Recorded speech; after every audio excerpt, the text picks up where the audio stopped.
what you guys are doing, man.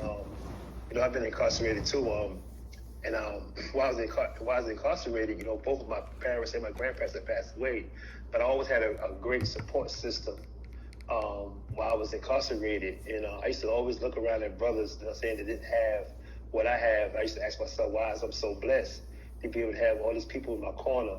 And, these guys are struggling just to have one person in their corner. So what I did was I created a program. It's up and running now. It's called Wounded Healers of North Carolina. What is this again? Wounded Healers of North Carolina? Wounded Healers of North Carolina. It's on the website. We're not where we want to be, but we try our best to and what we do is we help guys and females that's coming out of prison. So I'm doing a lot of stuff in the community. You know what I mean? All praise due to God. It's nothing that I've done. It's what he had put on my heart to do. Right. You know what I'm saying? Like I said, I watch you guys TikTok. You know what I'm saying? I kind of salute you guys for how y'all you bring the community to the camera, to keep people to get people to listen, to get people focused on what we need in the community and what we have to do as a whole. You know what I mean? Because I'm telling you, when you get in prison, man, you get lost, man, and people forget all about you, man. They forget about what's really going on because they look at that TV. They think that TV showing real prison. Right.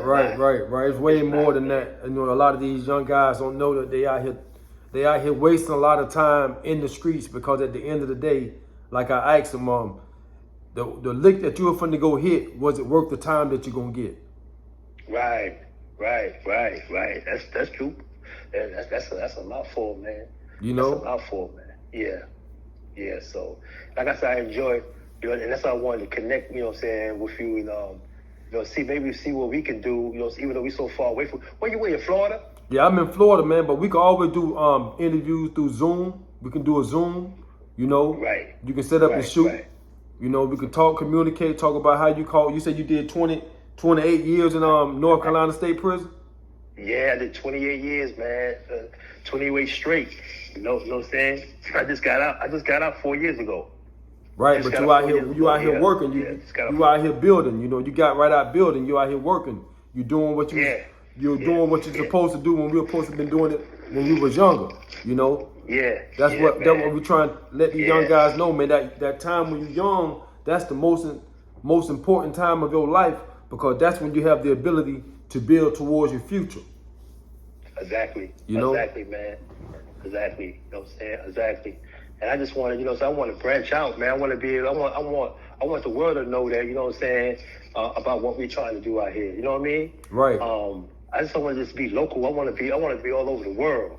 And it can happen, man. Not for no clout, not for no pat on the back. You know what I'm saying? And it's funny because most people that I have ran into that's doing what we try to do, it's for the money. Don't get me wrong, you need money to be able to survive, true, without a shadow of a doubt. You got to pay your bills. But your heart has to be in it too. Right. You know what I mean? Right. And that's why I tell people, man, your heart got to be in it too, man. I don't want to do all the talking, but sometimes I just want to get things out, man. And you can't find people sometimes to get all this stuff out. Yeah, man. Listen, I understand what you're talking about, man. You got something on your heart. You got something you want people to know about. And the only way to do it in these days is to use these platforms to get the message out. And it's crazy because I was just telling you about the youth program, right? I was talking to my supervisor last night. I got two supervisors, but I was talking to one of them, which is a female. I was telling her the other day about how I was so disappointed, you know what I'm saying, in the parents, because the parents normally what they do is when a kid get connected to our program, what they normally do is they just push the kid there. Okay, you in this program, but they don't participate with the kid. You see what I'm saying? Mm-hmm. And then we have to understand that most kids, young kids, They on the video games. You know what I'm saying? They outside playing. You know what I'm saying? They out there doing their thing. You know what I'm saying? They're not really concentrating on the seriousness of what they got going on. So if the parent don't push them, and what I mean, I'm not talking about make them do anything, but sit them down and talk to them. Let them know that what I'm saying. Look, this is what it is. If you don't participate in this is what's gonna happen. You know what I'm saying? And I don't want this to happen to you. You know what I'm saying? So, and I was just telling my boss that the other day. I said, don't get me wrong. I mean, I'm not trying to take over nothing. I just want you guys just to look at how serious this is, because I mean, I'm disappointed because the parent ain't pushing the kids like they're supposed to. You know what I'm saying? Because they don't complete the program, and then they end up getting in more trouble because they didn't complete the program. But then you got the parent there, and you got the stepfather there. He's not doing nothing. Man, that stuff get frustrating. You know what I mean? Yeah, but once again, they got their own issues going on mentally or whatever, financially, to where that's not important to them like it should be. Right, man, right. So I was just telling them that yesterday, man, and I was telling him because he was saying, he was trying to tell me some other stuff, and I was saying, look, I hear you, I get it, you know what I'm saying, but at the same time, man, we gotta start educating the parents more too. Right. That's where it starts at. Exactly, bro. It has to be a team. Had to be teamwork involved to really get these kids to understand what's important. The first thing I believe they need to know is finances and economics and what's really valuable with your dollar that you're going to be making while you're here. Right. Because at the end of the day, if you work and you receive the resource, this income, what you going to do with it? Give it right back to the people you got it from? You see? You want to be able to use that money correctly. We got to go back to an old way of thinking. That's what I like to call it, an old way of thinking.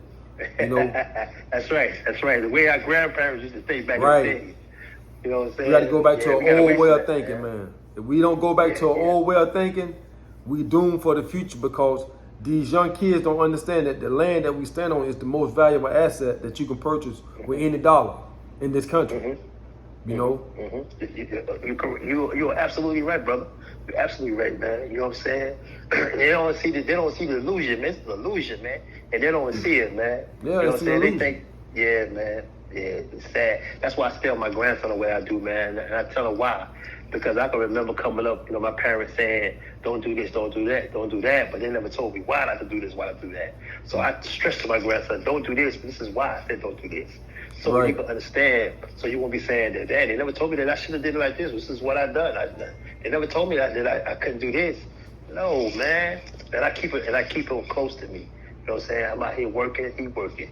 If I got a little side job that I know that it ain't gonna be too hard on him, I put him out there with me. And he only 8, and he love to do it. Right. He loves to do it, man. You know what I'm saying? I take him with me to work. If I gotta pick up one of the little youth, I take him with me so he can hear the conversation.